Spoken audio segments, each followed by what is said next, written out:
Welcome to Conversations with Big Rich. This is an interview-style podcast. These interviewed are all involved in the off-road industry. Being involved, like all of my guests are, is a lifestyle, not just a job. I talk to past, present, and future legends, as well as business owners, employees, media, and land use warriors. Men and women who have found their way into this exciting and addictive lifestyle we call off-road. We discuss their personal history, struggles, successes, and reboots. We dive into what drives them to stay active in off-road. We all hope to shed some light on how to find a path into this world that we live and love and call off-road. Whether you're crawling the Red Rocks of Moab or hauling your toys to the trail, Maxxis has the tires you can trust for performance and durability. 4 wheels or 2. Maxxis tires are the choice of champions because they know that whether for work or play, for fun or competition, Maxxis tires deliver. Choose Maxxis. Tread victoriously. Have you seen 4Low Magazine yet? 4Low Magazine is a high-quality, well-written, four-wheel drive-focused magazine for the enthusiast market. If you still love the idea of a printed magazine, something to save and read at any time, 4Low is the magazine for you. 4Low cannot be found in stores, but you can have it delivered to your home or place of business. Visit 4lowmagazine.com to order your subscription today. On today's episode of Conversations with Big Rich, we have Don Moss. I met Don around 2003 when I took over Vora and the Valley Off-Road Racing Association. And I know he's been racing different vehicles for a lot longer than that. Don races Class 3 with a full-size Bronco. I think it's still the original 1979 Bronco, but we'll find that out. And he has over 50 wins in that class, in the Class 3 with that Bronco. So, Don, thank you so much for coming on board and going to spend some time talking about your life. That sounds good. So good to be here. Yeah, it's I got to see you a couple of years ago at SEMA. God, it was like I was already doing the podcast, and you were in like your truck was in the like a Bronco section outside, and that's right. You were talking to some. It looked like some people from one of the big media outlets or something at the time, and I waited until you were done. But it was good to see you, and I asked you about doing the podcast then, and you said you would, and then I finally got you on the list here and got you to say you could do it. So we're glad to have you on board. I'm going to ask you the first question that I ask everybody, and that's, where were you born and raised? I was born in Lancaster, California, and spent the first 8 years. My dad ran a big alfalfa farming operation between Boron and California City. Oh, wow. And it's been, I think about 1969 or so, they shut that down, and then we moved to Bishop. Okay, in Bishop, California. And that's that's there on the east side of the Sierras. And if nobody has been through there, it's a beautiful drive from Reno to Southern California down that 395. Absolutely gorgeous drive. Mm-hmm. And so what were you I know you were in Sacramento for a while, I think, because that's where I met you when we were racing Vora. But we'll get to that. So what was those first 8 years like? Do you remember being down in Lancaster? Oh, I do. And we had, he was farming 1,200 acres of alfalfa there. So we had, and it was kind of, it's, anybody's been in the California City area, it's wide open desert. So I, wandered all over the place around there, had a go-kart and bicycles, of course, but yeah, that got real familiar with the desert then. We had was actually still have an old Jeep CJ2A that my dad we would go out in that all the time, so we were constantly in the desert exploring and stuff. So the CJ2A, those are the old military style Jeeps, which most everybody here listening to this podcast would know that, of course. You bet. But you don't by chance still have that in the family, do you? We do. Yeah, we do. Wow. It's not running now, but I rebuilt the engine in it when I was 15, and then my brother got a hold of it and painted it and ran it around for quite a while. But from about the time I was 12 or so, I kind of took that over and did a lot of exploring around the ranch here in Bishop. So is the school, you did most of your schooling then, well, from 8 to 18, high school, in Bishop. What was that like? It's a pretty small actually, community. yeah, the grade school stuff I did actually was Benton, and the ranch is 25 miles out of Bishop. Okay. And so we actually went to grade school up until through seventh grade there in Benton, and then we changed schools and came into town in Bishop, and went through high school here in Bishop. So, but spent a lot of time in auto shop in high school, and was another friend of mine. We were the only freshmen in the auto shop. It was kind of tough because we didn't have a license yet, so it was hard to get our own cars in there to work on. But we made it work. So, Right. Did you take auto shop all the way through high school? yes. Yeah, you bet. Excellent. So, And was it that's kind of the same time period? I mean, I was born in 58, so the time period's not too much different. Where they did concentrate on shop classes and stuff. Did you take any other of the shops? Did you like metal or anything like that? I took a welding class, but for the most part, had more experience than than the teachers did at that point. So I would imagine growing up on a working farm, you got to keep equipment going. yeah, And I would imagine that fell to all of you. that was a constant battle. It's a long ways from any parts stores or especially farm equipment stores here in Bishop. So that's we made a lot of our own parts, and cutting and welding and fabricating was just a part of life. So about how many people were in your graduating class? Do you remember? Graduating class in high school was, I think we had about 125. That's not too bad. So yeah, it was pretty. We were a small class, but there's about 600. I think it's still about the same size. The high school was about 600 altogether. So it's drawing from most of the county. Yes, actually, Inyo and Mono County, Bishop's in Inyo County, and where the ranch is is in Mono County. So we still have a Bishop address, but it's we're actually in Mono County. So that causes some confusion with we get jury notices for Inyo County and things like that. So. So then you get a chance to get drawn for 2 different courthouses. Yes. So how nice is that? Yeah. Yep.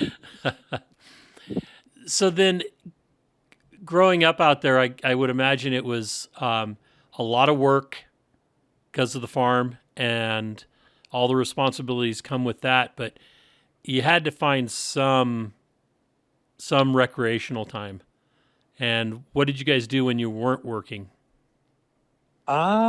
We like said, the four-wheeling or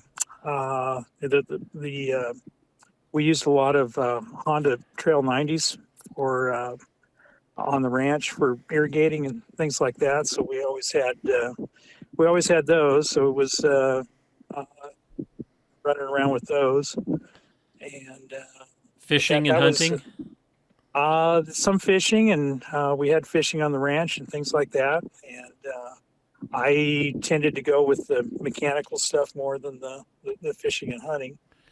But that was a lot of the reason we ended up here. Was my dad had grown up coming through here, and it really was wanted to do a lot of the fishing and hunting. And once we got here, we were too busy to do that. So if you had any time off, you went somewhere else. So Yeah, because farm take life away from it. starts early in the morning. Yes, You know, yes, it does. you're doing your chores. You got farm chores to do before school, and then after school, more than likely. Yeah, yeah. With the hay stuff was mostly in the summer, so Okay. it would start before school got out, and then run into school had started again by the time the season was finishing up. But yeah, it would when we'd have the twice a day football practice, I'd go home and haul a few loads of hay, and then go back and do the afternoon ones. So, Oh, during the summer, yeah, mornings and yeah, afternoons. Okay. yeah. So, And playing football, and you're talking high school, right? hmm Okay. What position did you play? actually, a lineman. Okay. So, of all things, but I was considerably smaller then. But that's kind of where I ended up.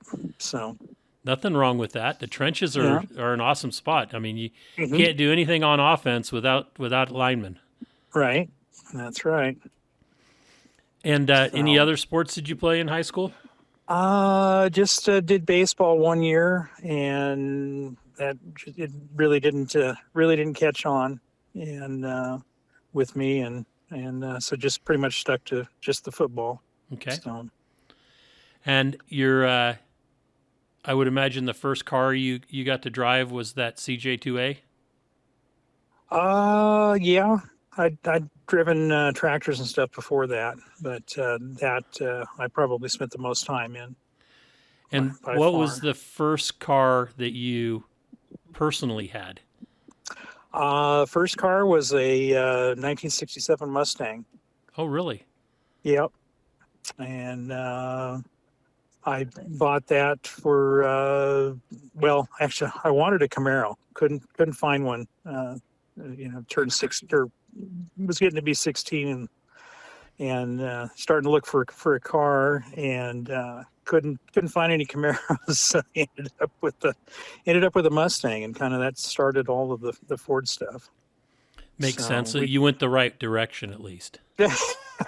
I don't know about that, but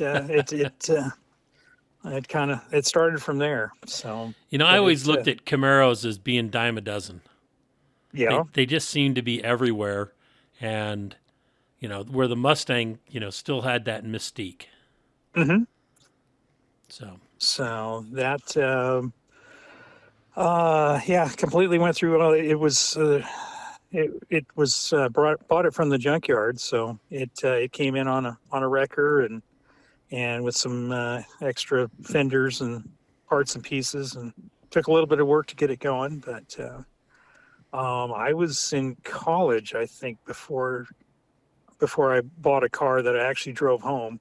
All the rest of them had come in on a rope or on a wrecker. So, that there's nothing wrong with that. I mean, you learn the value of a vehicle hmm when you have to build it yourself and maintain it, hmm and not just get handed the keys and say, "Congratulations, you're 16. Here's a car you get to drive." And it's got hmm a sticker in the window. That's not the way I grew up. I mean, I grew up right. more like you. My first car was a $300 Volkswagen. So Okay. it ran, but it was a 1954. So 20 years, almost 30 years later, when I started driving it, it needed work, you might say. hmm So that was my car to build before I got to drive. Okay. So then, high school. Did you do any other activities besides play football? Um, Band or, you know, no drama? band. No, didn't do any of that. No South Pacific, So huh? no, no, no. I did the before high school the spelling bee stuff, but Okay. by the time I got to high school, they couldn't talk me into it anymore. So, You didn't have to wear a but bow tie when you did the spelling bees, did you? No. no, Okay, good. no. So, So what do like you my remember most from high school? um, a lot of it was a lot of the a lot of it kind of revolved around the football stuff and the cars and it's Friday night stuff with the and Friday night things and that kind of deal. Right. So with friends, but all my friends were building our own cars and things like that. So a lot of it revolved around that. So So was it easy to stay out of trouble in a small town like that? I think so.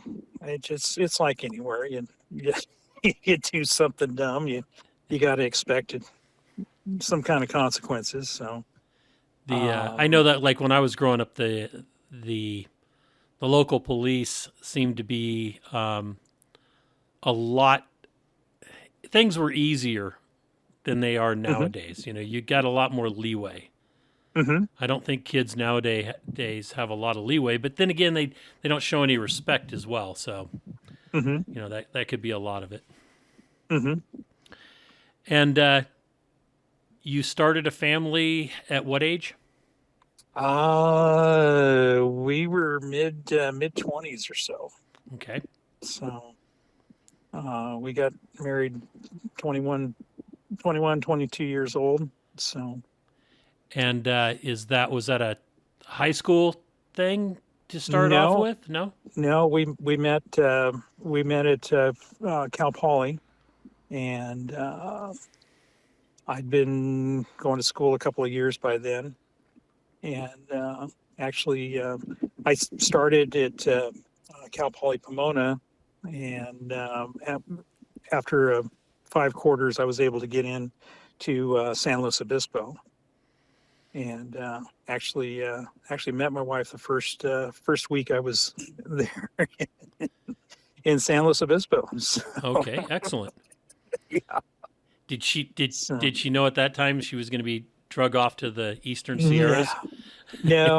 no. Actually, that's a whole long story, but no, but she spent some time here and got familiar with it, but it took pretty much 30 some years to get her back over here. So, Where did she grow up? Southern California. Okay. So, Excellent. but hmm And what did you study in college? I started out in mechanical engineering in Pomona, and when I transferred, I was able to get into agricultural engineering, and went ahead and finished, got my degree in that. And then So, you were from San Luis Obispo. What did you do with your ag degree at that point? um, after, well, there was a lot that happened. We got married while we were still there in school, and actually had our oldest daughter while we were still there. And then That's a a job. challenge. Yeah, yeah, it was.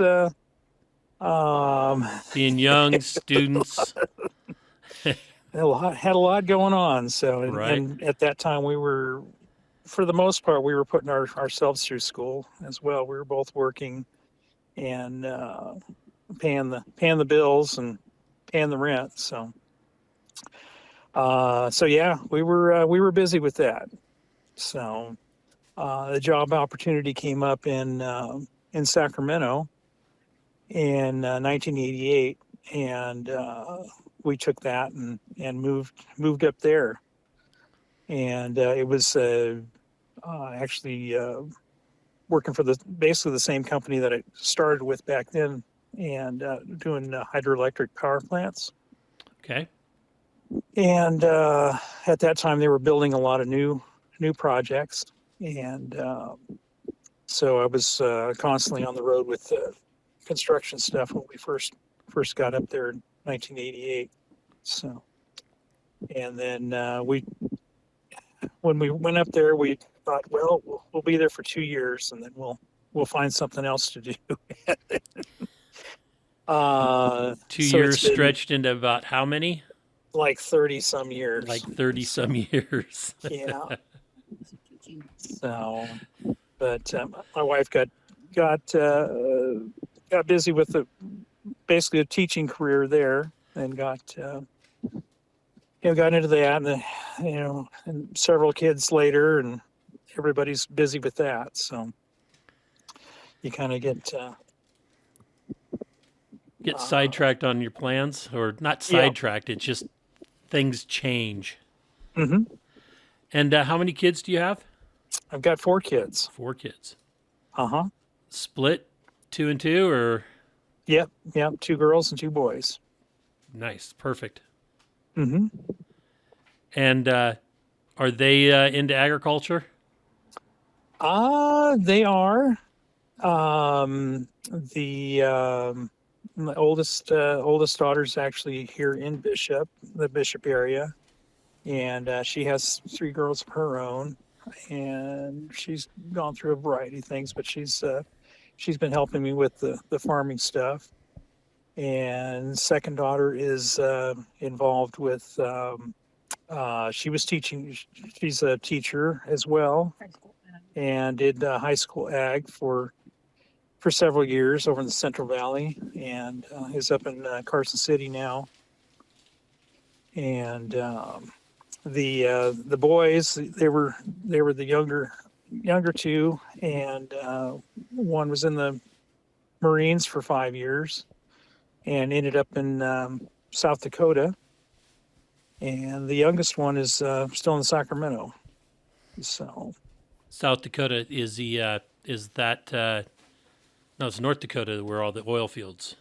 right. Okay. Yeah, he was able to. He made friends with some people from Sioux Falls there, and they invited him to come stay with them after he finished with the Marines. And they do have hunting and fishing there, and he's got a job with Penske Trucking there in Sioux Falls, and has since moved to a precast concrete outfit there. Very So, yeah, not so much ag related, but Runs the shop. so, but So yeah. when did your racing career get started? Actually, when I was 16, still in high school there, pretty much the only form of motor racing stuff here in Bishop was the local destruction derby at the county fair, Okay. and was put on by the volunteer fire department. And at that time, they didn't have a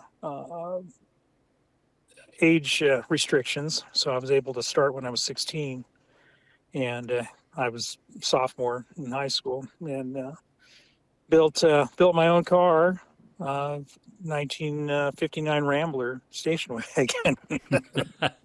Wagons always work the best. Oh, but it came in a lot of pieces on a rope behind a pickup, and it was a very short. My night ended early. Oh, did it? We'll say, yeah. So I had built my own drive shaft out of basically like a rag joint for a steering system, and it didn't hold up very well. So Didn't square tube it, huh? No, didn't even know about that back then. So, but the car next to us, they abandoned it, left it there, and I brought it home and used it the next year, 1960 Impala, and that was a pretty short night as well. But it had I don't know, it had some ignition problems or something. It ended up twisting the drive shaft off on it as well. So, but it had a 348 with the 3.2 barrels on it, and it was quite a car. But it rusted out and had been hit by a snowplow up in Mammoth, so it was in pretty tough shape. So And that was before its demolition years, huh? yeah, before it got that last shot at glory there. Yeah. So then, when your racing career there in Bishop doing the demolition derbies, how many times did you do that in those early I years? did it about 12 years. Oh wow, okay. Yeah. So, but they actually got pretty good at it. Got to where we could do pretty well, and figured out how to save the cars and how to build the cars and what cars to start with and things like that. But at the end, I was buying cars off the lot or off the street and things, and setting them up to run, but was able to pay the expenses and things like that with the winnings on that. So Well, that's good. And was that Mhm. just once a year, like for the county Yeah. fair? Okay, yeah, just once a year. okay. But there's nothing that's been more fun than doing. There's nothing that gets your adrenaline going anymore Then a half an than hour of that. car wreck carnage. Right. Yes. Hopefully half an So, hour. hmm Yeah, So a lot of fun. so how did that step from demolition into off road, which is more controlled carnage? Right. Um, Trying to think, that question, it's a good question where it actually got started. Had wanted to do that for a long time, had seen stuff about Baja and off-road stuff. I've got an uncle that had raced motorcycles in Southern California, in enduros kind of stuff, and so had a little bit of background from that. Had some model of a Baja Bug that I built years and years ago in grade school and things like that. But um, and then all through high school, had wanted to do that, and remembered uh, classmates and stuff that had come in with Who Songs T-shirts and stuff from Ensenada and things like that. So knew I wanted to see some stuff about Baja. So and but also knew how expensive it was. So knew it was out of reach for quite a while. But went to races as often as we could. It was kind of isolated from that, but they did have at that time it was the Frontier 500 that ran up through the HDRA stuff, I believe. That ran up through Nevada, Right. basically kind of like the Vegas to Reno stuff. And we go out and watch that, and then once I got into college, and especially got up to San Luis Obispo, they actually had the SAE club, Society of Automotive Engineers Club, had a 7S Toyota truck that they were racing at that time, and I was able to get involved once I transferred up there into that program, and actually got involved with the last race that truck raced at the Mint 400, and I believe that was 1983. Nice. So, but that was they had they were running Baja races and stuff like that, a full on deal. There was I believe it was Brian Kudella that got that program started, or built that truck, in the late 70s. And actually, in 1981, I believe they had Roger Mears that raced it at Riverside and actually won with that truck. With the So it school had, program truck? yeah, Wow. yeah. So there was a lot of people that went through that program.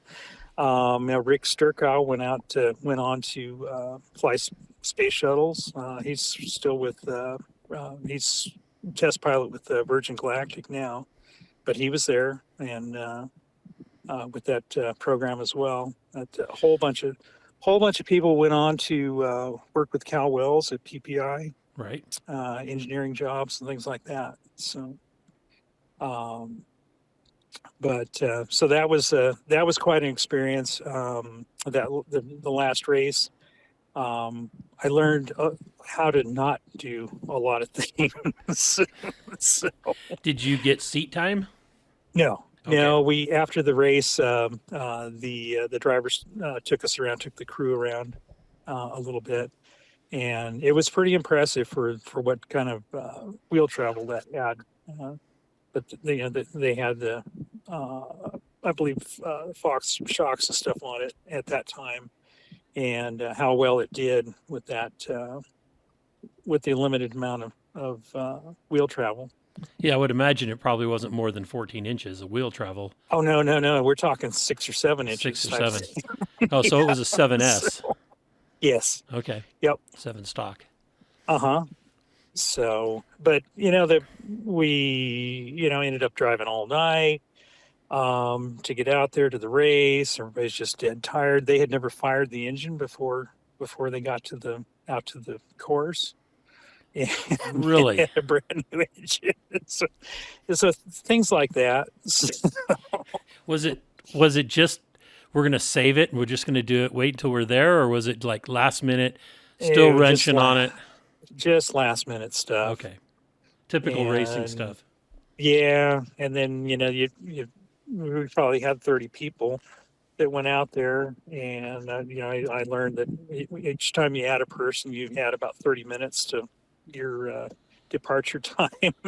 so so it was tough. So then Um, after that program in college and you move up to Sacramento, mhm. did you just continue racing, find some way to continue racing, or was there a break off there for a while? Yeah, I did. I still knew it was the expense was still out of reach. This was late '80s, early '90s, and I had known about Vora, and so I wrote a letter to Ed Robinson, who owned Vora at the time, and volunteering to work on a race team. Yeah, this was before any social media or any of that kind of stuff. So I actually wrote a letter. So, didn't really get much of a response, but he invited me out to come, basically come be a course worker, and I did that for a couple of years, on and off when I could. Actually met Steve Sullivan, and got to know him, and there's actually some guardrail still out there at Prairie City that we put up. From the Ed Robinson days. Yes. Okay. Yep. So, and yeah, so I was looking for racing stuff that I could afford, and realized that there was some circle track stuff going on in Roseville, and bought a 76 Granada, which turns out is very similar. If you take the body off of it, it's pretty much a Mustang platform, which I was pretty familiar with, and bought that and built it into a street stock car that I ended up racing at Roseville for several years, and built it up to where I was able to win a championship in that class in '95 with that car. Well, and it during the year, it ended up getting totaled. Ended up breaking an axle and rolling it down the front straightaway. But, borrowed a car to finish the season, and had enough points already to win the championship in '95 with that. So And tell me you borrowed a Ford.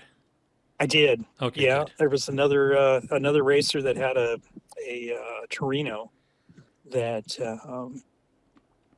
he'd raced on and off and really wasn't racing it much at the time, and so he volunteered the car, and he was having trouble. We couldn't make the automatic transmissions last in the Ford automatic transmissions survive. So I switched to a manual 3-speed, and that was the key. That was that, and they had a weight rule change in '95, and that made all the difference. And So you're racing circle track with a manual, 3-speed manual. Yep, yeah, first gear.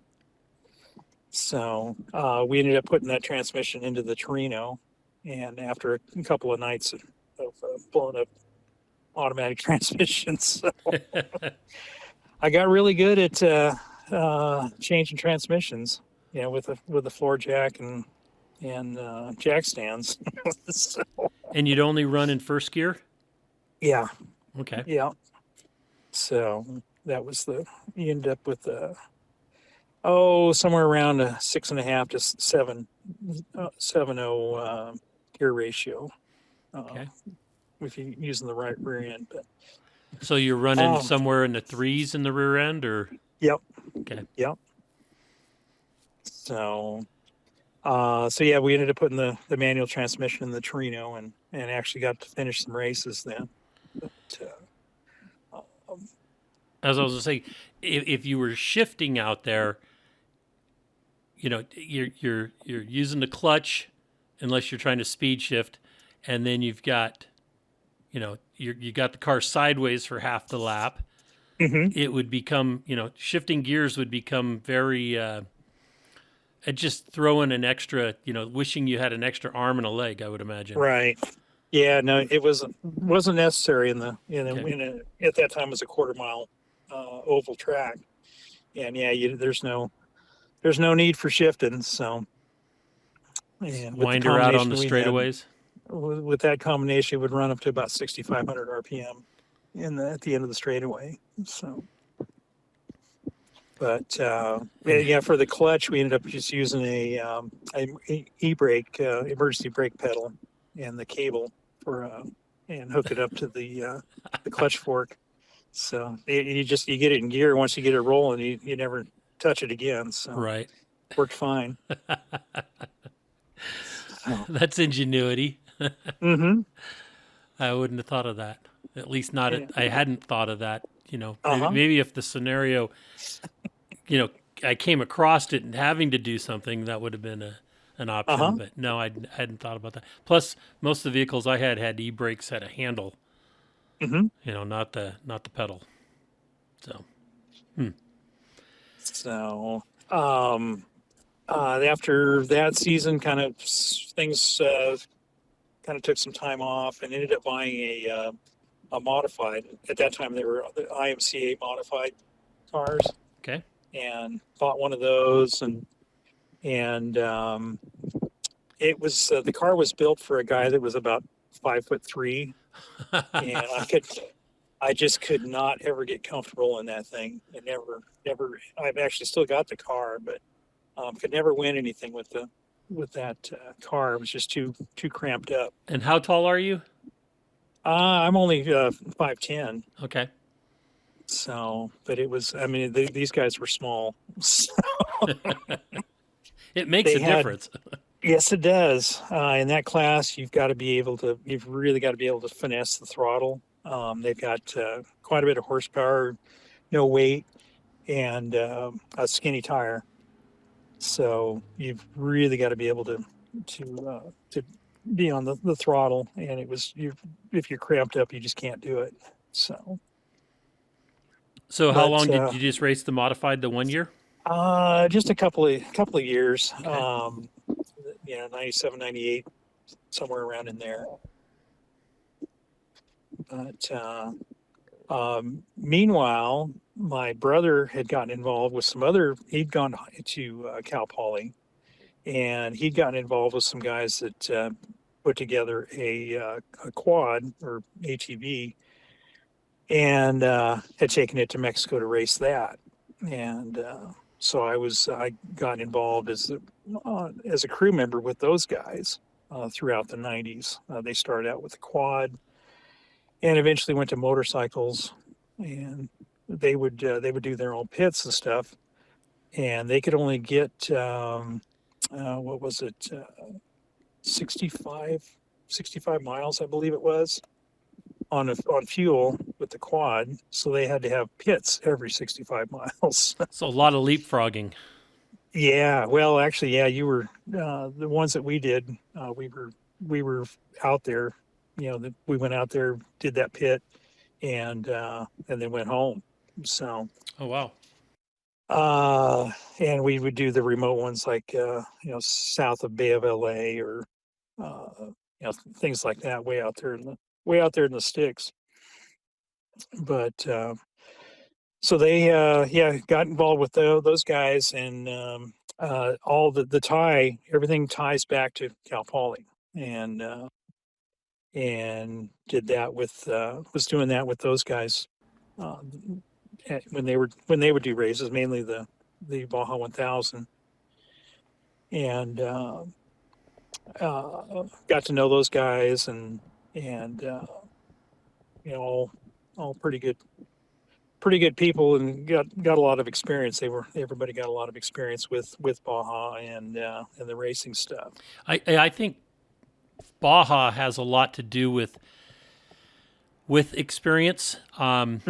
I tell everybody that always asks, well, how do I get into racing? It's like first thing you need to do is find a team to go down with. Exactly. And if you can't find a team before you get down there, go down, look around, find some guys that are doing something in a car that looks interesting, and ask if you can help. Hmm. And get involved, and just learn from the ground up, understand what it's like to be what I call in country, and there's some nuances that you have to remember. Everybody, oh man, it's not safe down there. It is safe down there if you're smart. Hmm. And Yeah. one of the things that I did is after Vora, during Vora, I went down in 2003 with Jack Seipold and to pit with BFG, and that was the year they shot the Dust to Glory. And my son and I went down there, worked the pits, and that was my first experience in Mexico. Okay. And I was like, okay, I'm hooked. Hmm. And then got involved with the guys from Pirate, and then from there with Pistol Pete. Oh, okay. And that's that was the after Vora years for me. Okay. But really enjoy doing that, and still enjoy going down there. Just haven't been able to do it the last couple of years. Hmm. So when did you get started in your own program to desert race? The everything kind of came together in 2000. They announced they were going to do the 2,000-mile race, and I said, well, I've got to do that. I had a pretty good year with work, had a good bonus, and so So your wife it's like, didn't get new furniture. she did not. So, I know she's sitting there. yes, yeah, she's listening in, and so that all came about. I still had the engine from the street stock car, the 351 Windsor, from that, sitting on the floor in the garage. I talked. My father-in-law had Broncos for forever, early Broncos, and just recently finally sold the last one that he had. And my brother and I just sat down with him, and we talked talked about it and what it would take to do a 2,000-mile race, and that's where we came up with the '79 Bronco. We decided that that was what you'd have to survive that many miles, and so early in 2000, I went out and bought 2 of them, and brought them home, and made a decision on which one was going to be the race vehicle, and the other one was supposed to be parts, and or kind of a pre-runner and rolling spare parts, and started building on it, and by this time I'd built probably 6 or 7 circle track cars. So it was all the doing the cages and all that kind of stuff, all the same, pretty similar. Tubing was bigger, and then going back to the 12 years of destruction derby stuff. So, tore into that thing and down to the frame and built it back up. But we decided that axle combination, the C6 transmission, and all of that, and the straight axle were what we would need to survive that kind of a race, and it was all completely wrong. But, Wishing you had the TBI. yes, yeah, that would have been. Wish we'd have started there instead of. But at that time, that body style, they were a dime a dozen. You could pick them up pretty cheap. They were in the junkyards, and all those parts and pieces were easy to get. The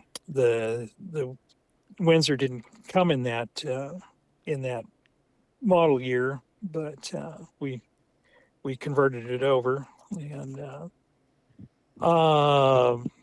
Converted it over. You mean to make it look like a 302? No, really, all they had was the 351 M and the 400 in those years. But that was that was part of the deal. That was part of the parts I already had. I'd been collecting other parts and pieces for years, and had a rear end, a floater rear end, and things like that. But we put it all together, and my brother and we had one of the guys from the motorcycle teams that helped a bunch with the fabrication, and that was fairly local at the time. That put it all together, but still ended up doing things like wiring the thing the night before we left for the race, and all that kind of stuff. The typical race stuff. Yep. Yeah, that's how it always ends up. So. And how did that 2000 and 2000 go for you? Well, we did finish. Ooh, it took 68 hours. There was a 72-hour time limit, but we within I think 125 miles we started having trouble with the transmission, and by the end it had completely just welded itself together. The transmission had just everything had seized up inside of the gear train. So it was just a direct drive with a torque converter. so we had no reverse. And we had, what else? So you didn't want to overshoot any turns? No, and we did. And we got stuck on a tree, had to cut the tree apart to get to be able to continue forward. And they've got these hairpin turns, that it takes, unless you've got a whole lot of horsepower to make that turn, you're stuck. So anyway, yeah, there was that. It spit the pinion shaft out at like 1,200 miles or so. We'd stripped the parts Bronco. We'd stripped it down and put that in the back of a pickup, all the drivetrain. So we had a stock rear end that we ended up putting in it, and so the front end had 456 gears, and the rear end was a 350 with a transmission that was only had high gear. So it was a handful, but let's see. So yeah, we put the stock rear end in, then we broke the springs, the leaf springs in the back.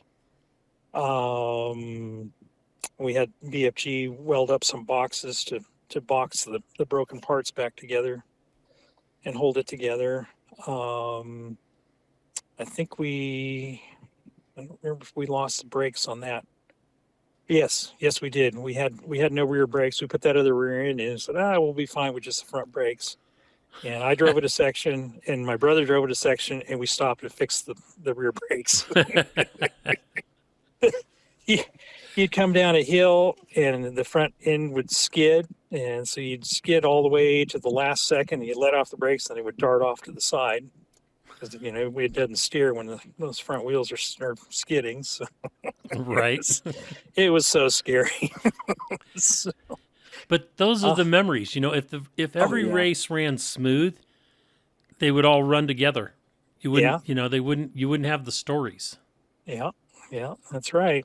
So I think we ended up fifth, the last finisher in the class, obviously, but we did finish. And so that's we'll have those stories forever. So, Exactly. So what was the next race after the 2000? 2001, I had a big project going on, big construction project going on down in San Diego, and so I was everybody was kind of burned out, and I was busy with that, and so we didn't race. So 2002, we decided to do the full score season, and put the truck back together and run the whole season. So Laughlin would have been the first race with score then. So that was where we jumped in with that, and there was really no one else running all of the races. So that kind of started our points championship, kind of the points championship program of doing those. So showing up and completing a race still and even if nobody else shows up in the class, you're still racing. Oh, absolutely. My hat's off to anybody that can show up and finish a race. Correct. And it's an accomplishment. It's absolutely an accomplishment. Every race that you can do that.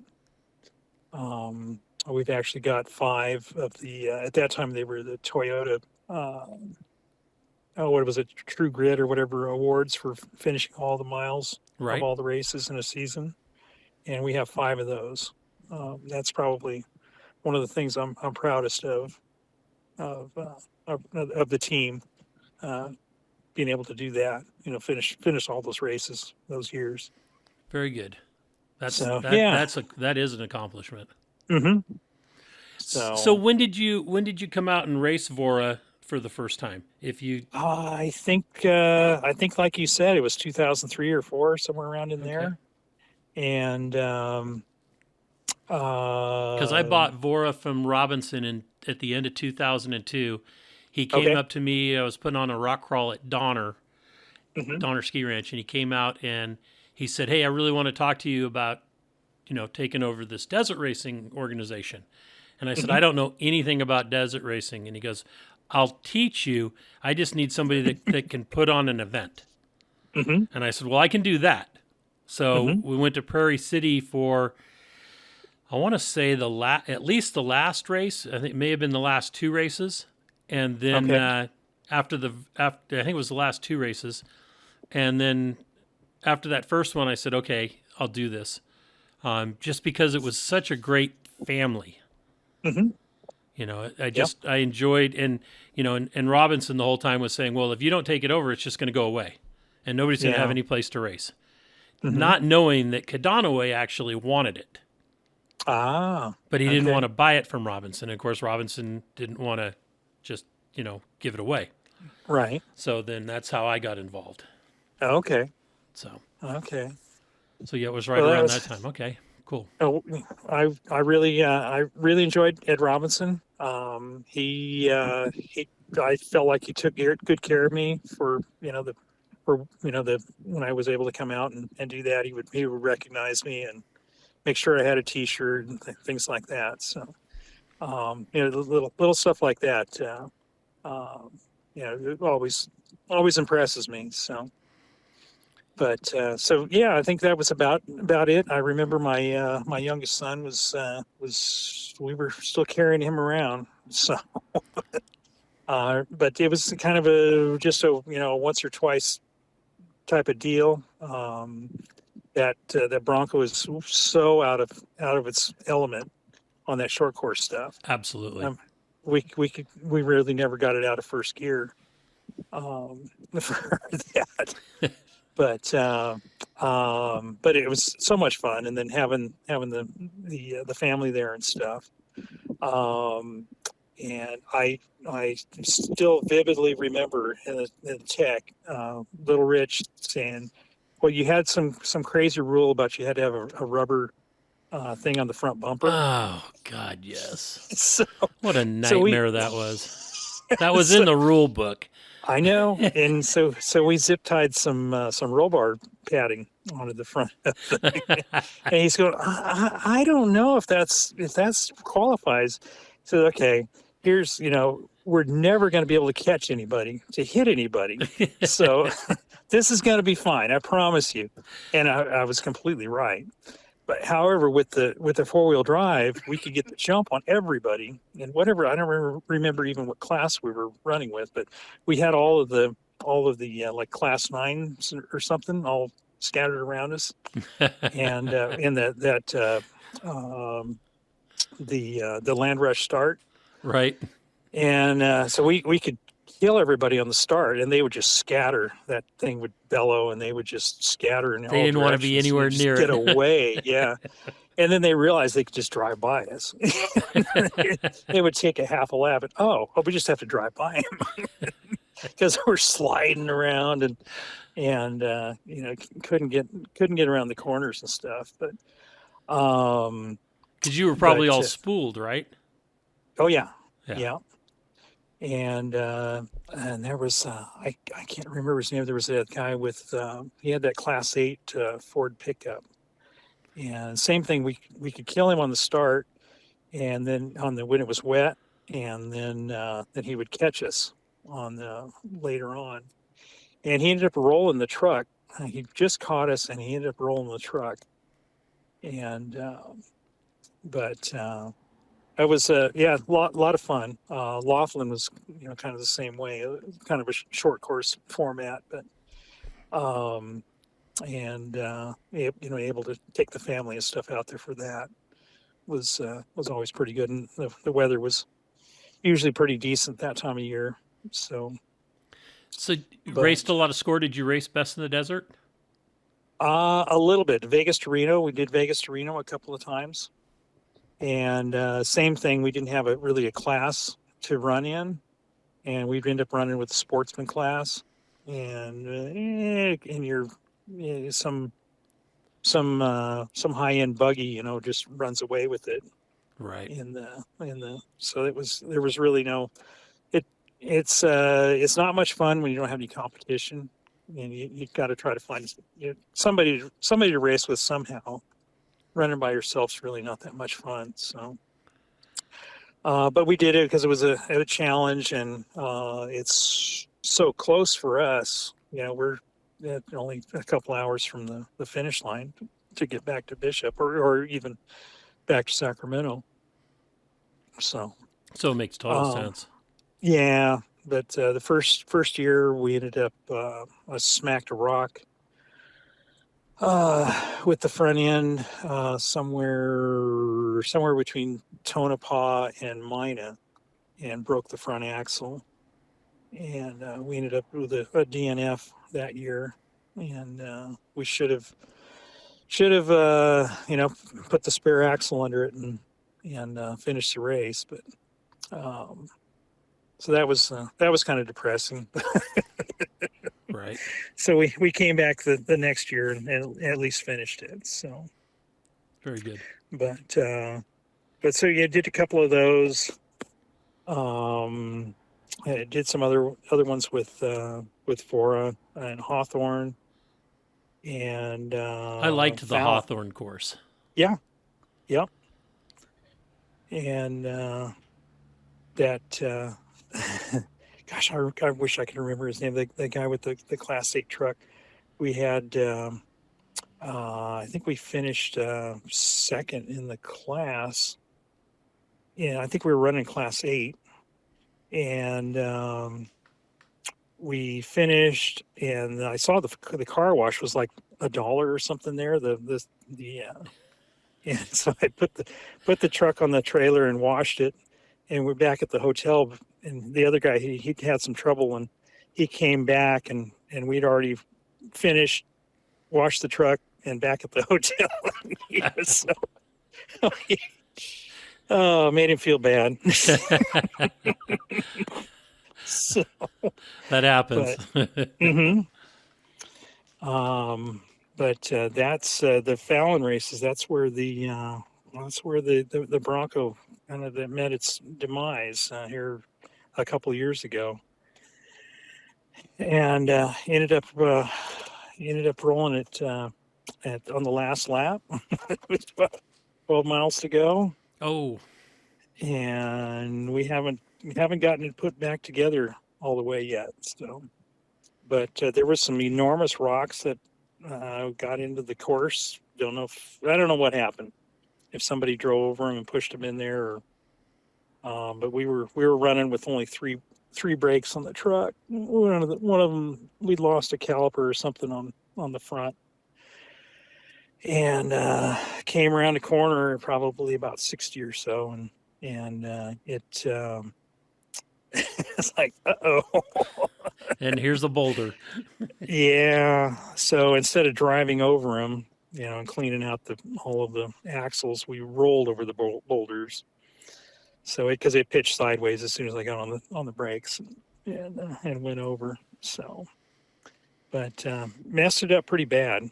So we've gotten as far as we've already replaced the frame and the body and of of the truck. So Wow. Okay. it was pretty bad. So but did finish, ended up getting second in the for the class, the Group T class. So Perfect. Okay. yeah. So what's the time frame do you think on being out there again and taking a green flag? Well, they're running the Baja 1000. They're running it in reverse this year. Would really like to do that. I just don't know if it's in the cards or not. That's this right. year. They're going to start in La Paz. Yeah. So those one of a kind races are they're such an attraction, I guess. But there's just got a lot of things going on. We bought a place we bought 80 acres when we came back over here to Bishop, and kind of looking for something to do with it. Ended up growing some garlic this year. Yeah, when you said that yesterday that you Mhm. or this morning, whenever it was that we were texting, and I was thinking Bishop garlic, because I always thought Gilroy was the garlic capital. And Well, it is. They grow it in a lot of places, more than in Gilroy these days. oh, But the reason they have it in Bishop is because it's isolated, and this is seed garlic, and they'll take this and they'll take it on to other locations that have disease problems, and Okay. they can grow it that 1 year. And but it's a disease-free seed basically. So Okay. that's why they like it here. And so we're only doing 3 acres this year, but they'll take this on and plant hundreds of acres with this. So but Bishop being isolated, there's they've got some places that that they have uh, that they grow it, and they've got the company that we're doing it for has got up to 4,000 acres over in the Central Valley Okay. that they're doing. So, but the seed itself or the stuff that they'll plant has to come from a disease-free location. So that's why they like it here. A friend of mine that I grew up with has been doing it for the last 20, 25, 26 years or something. And he retired from it this last year. And so I thought, well, we'll give it a try.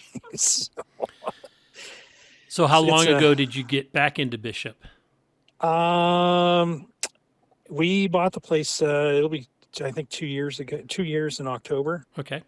So, I was a family that basically they built the place when I was in high school that we bought, and so I've been familiar with it, and they were good friends of the family and stuff for since they've been there. So, it was kind of a mutual deal. They were glad to see it. See us get that. Yeah. So, are you growing anything else on the rest of the acreage? No, got lots of tumbleweeds. Lots of tumbleweeds this year. Yeah. But there's we've got some orchard, couple dozen trees, and got a lot of apples, pears, and things like that this year. But it's economics, and so it's a little small. A lot of most of what's grown around here is alfalfa, but you've got to make it pay. It's got to be a pretty large scale. Right. So, but the seed garlic sounds like it does pretty good.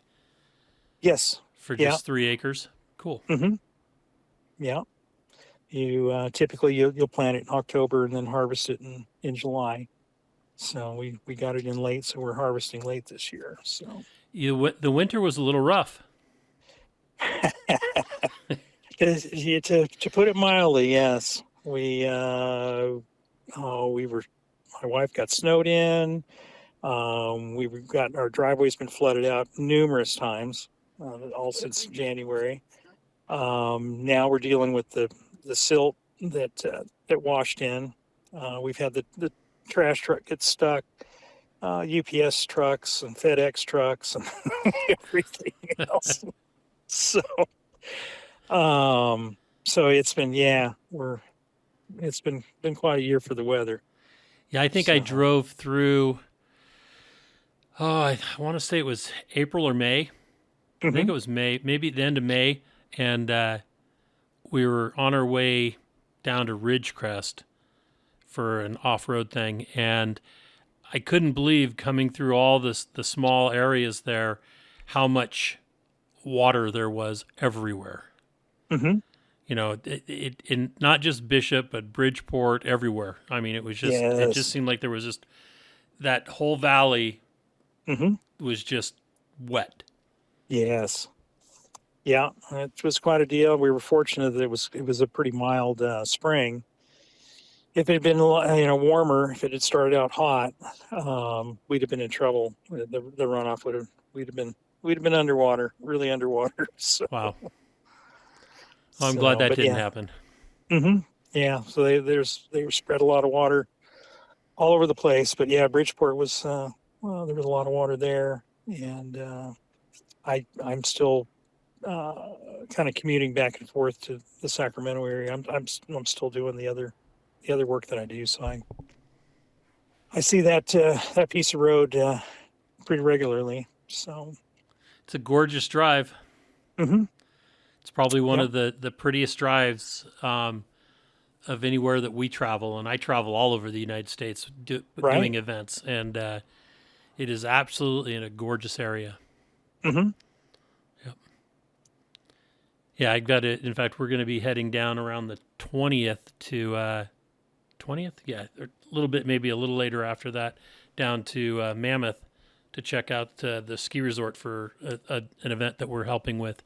And I'm looking forward to that drive again. Mm-hmm. Yeah. So what's Very next? What's next? How long are you going to be doing the commute? Indefinitely. All right. I don't have any retirement plans.